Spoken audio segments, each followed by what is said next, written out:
আসসালামু আলাইকুম barrister mister M2 Hasan. ওয়ালাইকুম আসসালাম। ইল্লিগাল ওয়ার্কার এবং রগ এমপ্লয়ারদেরকে ক্র্যাকডাউন করার জন্য গভর্নমেন্ট নতুন আইন ইন্ট্রোডিউস করেছে, সে সম্পর্কে কি আপডেট আছে?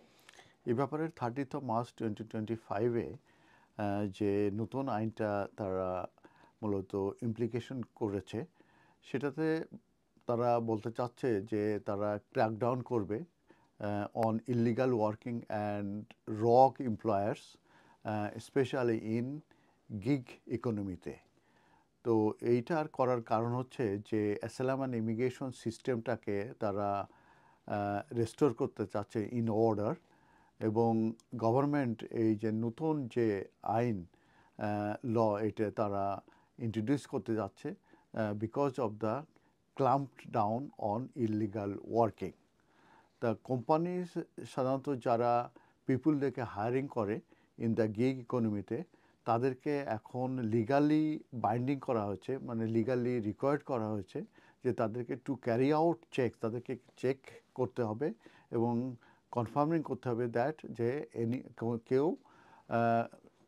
সেখানে কাজ করছে তাদের যে নাম দিয়ে সেটা তারা এলিজিবল আছে to work in the UK. তার মানে এই কোম্পানিগুলোকে যখনই কাউকে হায়ার করবে এই গিগ ইকোনমিতে, তাদেরকে লিগাল বাইন্ডিং করা হয়েছে যে তাদেরকে এই এমপ্লয়ার যে চেকিং আছে এইটা তাদেরকে ক্যারি আউট করতে হবে এবং তাদেরকে কনফার্ম করতে হবে যে যে কেউ কাজ করছে তাদের নামে তারা মূলত এলিজিবল আছে to work in the UK.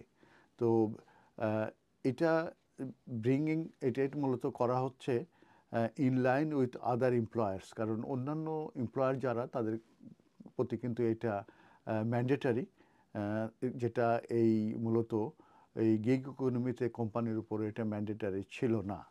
এবং সেই ক্ষেত্রে ভাইটাল চেকস যেটা এটা সাধারণত মাত্র 1 মিনিট সময় নিয়ে থাকে এই ভাইটাল চেকটা কমপ্লিট করতে, এবং কনফার্ম সামওয়ানস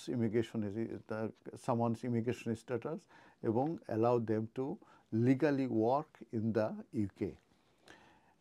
এর অর্থ এটা হচ্ছে যে এটা very first time employment checks মূলত এক্সটেন্ডেড করা হচ্ছে to cover businesses hiring gig economy এবং জিরো আওয়ার্স, মানে যারা জিরো আওয়ার্স কাজ করে থাকে এবং গিগ ইকোনমিতে যারা যেসব বিজনেসে যারা কাজ করে থাকে সেই সব জায়গায় মূলত এই চেকিংটা এখন এক্সটেন্ডেড করা হয়েছে। এবং বিশেষ করে কনস্ট্রাকশন যে সেক্টর আছে, ফুড ডেলিভারি সেক্টর আছে, বিউটি সেলুনস আছে এবং কুরিয়ার সার্ভিস আছে। তো কারেন্টলি যে থাউজেন্ডস অফ কোম্পানি যারা আছে তারা মূলত ফ্লেক্সিবল ওয়েতে তারা অ্যারেঞ্জমেন্ট করতে পারে এবং তারা নট লিগালি রিকোয়ার্ড টু, তাদের কিন্তু লিগালি রেকর্ড নেই যে তাদেরকে এই ধরনের স্ট্যাটাস চেক করতে হবে যেসব ওয়ার্কাররা তাদের ওখানে কাজ করছে। এটা এই মুহূর্তে আছে, কিন্তু এই যে চেঞ্জটা আসলো, নতুন লটা হলো 30 মার্চ 2025 থেকে, সেটা কিন্তু এই ধরনের চেকিং এখন ম্যান্ডেটারি করা হলো। তো এখানে কেউ যদি এটা ক্যারি আউট করতে ব্যর্থ হয় সেক্ষেত্রে কিন্তু তারা হেফটি পেনাল্টি তারা কিন্তু ফেস করবে, এবং এটা অলরেডি কিন্তু ইন প্লেস আছে। এই যদি কেউ ইললিগাল ওয়ার্কার যদি হায়ারিং করে থাকে ইন ট্র্যাডিশনাল রোলসে, এটা অলরেডি আছে এবং এটা ইনক্লুডিং £60,000 পার ওয়ার্কার কিন্তু তাদেরকে এই পেনাল্টি ফেস করতে হচ্ছে।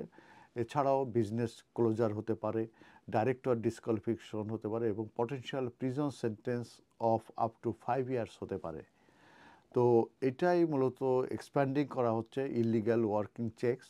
এটা মূলত হেল্প করবে এবং এটা এটা যে playing field for the majority of honest companies যারা মূলত রাইট থিং করে থাকে কিংবা এই ধরনের চেকিং করে থাকে। বিশেষ এক্সাম্পল হিসেবে বলা যায় Deliveroo, just eat and Uber, Eats already তারা ভলেন্টারিলি কিন্তু এই ধরনের চেকিং করে থাকে এবং ইনশিওর করে থাকে যে ডেলিভারির রাইডার্স যারা আছে তারা এলিজিবল টু ওয়ার্ক।